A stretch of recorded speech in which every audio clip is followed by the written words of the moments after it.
முதலமைச்சர் மு.க.ஸ்டாலின் அவர்கள் மருத்துவம் மற்றும் மக்கள் நல்வாழ்வுத்துறை சார்பில் தமிழ்நாடு முழுவதும் 34 மாவட்டங்களில் 208 நகர்ப்புற நல்வாழ்வு மையங்கள் மற்றும் 50 ஆரம்ப சுகாதார மையங்கள் காணொலி காட்சி மூலம் திறந்து வைத்து சிறப்பித்தார்.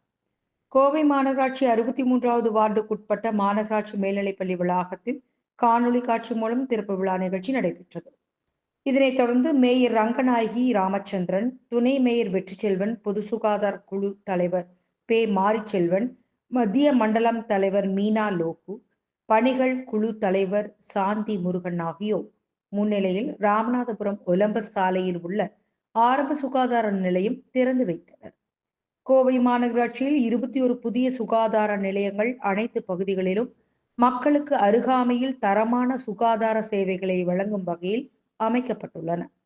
இந்த மகிழ்வான நிகழ்வில் நகர்நல அலுவலர் மரு மோகன், உதவி நகர்நல அலுவலர் மரு பூபதி, உதவி ஆணையாளர் செந்தில் குமரன், மாமன்ற உறுப்பினர்கள் முனியம்மாள், காயத்ரி மற்றும் மாநகராட்சி அலுவலர்கள், மருத்துவர்கள், செவிலியர்கள், பொதுமக்கள் உள்ளிட்டோர் பங்கேற்றனர்.